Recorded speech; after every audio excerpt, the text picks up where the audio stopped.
Hey guys, it's Hans Hobbies, and this is my first run impressions. My after run thoughts. You guys saw the first run that I did in my just around my house, and I honestly thought this thing would suck massively. Just a lot of high speed on a scale truck chassis, solid front and rear axles just didn't seem like a good idea for anything.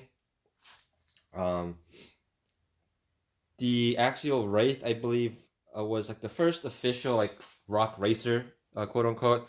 But that thing also, in my opinion, wasn't great as a rock racer. I had one of those too, and it was a little bit slow. Um, and if you put a bit more power into it, then it would have other issues. But this truck, for some reason, doesn't seem to have a lot of the issues I had with my Axial Wraith. Now, granted, it's not perfect. It does have its issues, but it just drives way better than my Wraith ever did. Some people are gonna hate me in the comments for that because I know there are a lot of Axial Wraith fans, and I'm not saying the Axial Wraith is a bad truck. I still have one. I do like it a lot. It's just set up for crawling because I think honestly that's what it was set up for. But um, you can see my truck is nice and dirty. It's covered in wet grass, which there's almost nothing I hate more in the world than wet grass, but it is what it is. And this thing was actually really cool. Like it was really fun to drive. It's obviously gonna flip over a lot if you turn at speed or turn in general, but as long as you slow down enough for the turns, and just keep in mind that it is still a pretty high center of gravity design, it actually does pretty well. And I would definitely keep it off the street as much as possible or on any sort of high grip surface because it really doesn't like driving on that surface. Naturally, with big, soft, knobby tires and a high center of gravity, um, it's just not going to be very happy out there. But in the grass, as you can see, there's a bunch of wet grass on it. In the grass, it does really well. I'm actually really hoping for some dry and warmer weather so I can actually test it on the dirt. But it it actually does really well. So what did I like about this truck? First of all, is the first thing you can obviously notice is the overall look of the truck. It looks very cool. The graphic on it is really cool. I love the light blue. It's a similar light blue as my real car, so that's pretty cool. The add-on roll cage on the top and the Lexan panel on the for the roof, that's really cool. All these scale details and then the driver figures and all that, super cool. And it just all the LEDs you can add to it. It's just a nice body, and it's something I also liked a lot better than the Wraith as well as the Gen 8. Those are two cars I'm going to compare a lot because I really feel like this is a combination of the two and a really good balance of both. Um, Granted, the Wraith itself is kind of a compromised vehicle, also being like a in between car, but regardless, it's my reference points. So I think the body looks a lot better than the Wraith, but that's obviously a personal opinion. And I also think the body looks better than the Gen 8. The Scout body is pretty cool, especially since it's not a Jeep. Not that I don't like Jeeps, but there's just too many Jeeps out there. So the Scout body is cool, but I do like the look of this body a lot more. It's just cooler. It kind of has that deadbolt look. It really looks like it's a mix between a deadbolt and a Scout, which I think is pretty cool. So that's the body. The tires actually worked pretty decently. I drove it in pretty cold, wet conditions, and despite that, it gripped up pretty well. You saw in my first running video, it actually popped a wheelie right out of the box, so that was really cool. The brakes are actually so strong. The truck will flip over forwards, so um, those are some things you have to watch out for. But the shocks worked great. It jumps like magically. It just jumps absolutely wonderfully.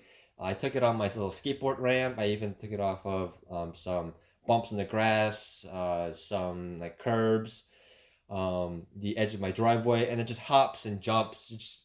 It just gives me so much joy.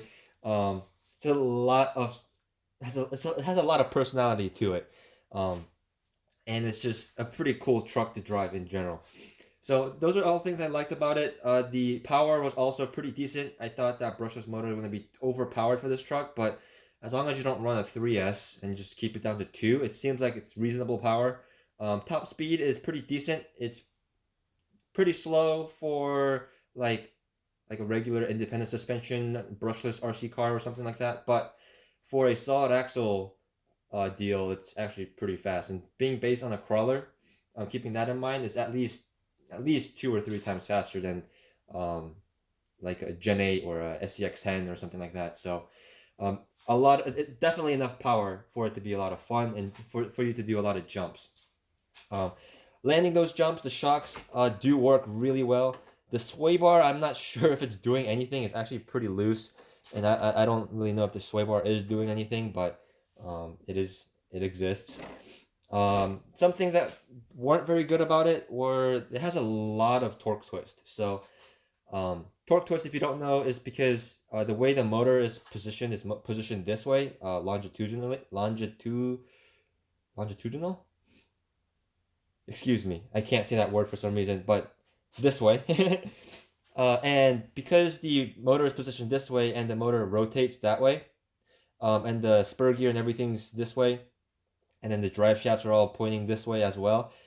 When it torques, the entire chassis has a tendency to want to um, like twist like a pretzel, but because it's braced and won't allow that kind of twist, that twist gets translated into the suspension, and it tends to like drive around like this a lot, which makes steering a little bit iffy. And I think that's why they gave it solid spool in the middle instead of a diff, because if it had a open diff, it seems like it would just like diff out one wheel all the time, and that's not good for the diff. It's not very fun to drive that way either. So I think that's why they went with just a solid crawler style axle.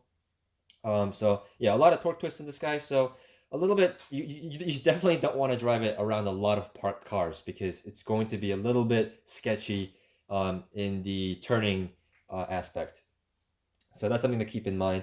But other than that, one issue, I don't have any other complaints about it so far. I still have to see what the durability is like with this thing. I know a lot of people that had this thing initially were having issues with the rod ends pulling out. Um, some people had other issues of other parts breaking, but we'll see how it holds up. We'll see how this body holds up, and just how the whole truck holds up in general. So, this is not a review of the truck. If you want to see a full review, um, you gotta wait for that. I will do a full vehicle review like I do with a lot of my other cars. So look out for that. And if you guys want to see that or any of the other RC videos or any other videos on my channel, please give me a like, subscribe, comment down below, all that good YouTube shenanigans. And I'll catch my breath and I'll see you guys next time. See ya.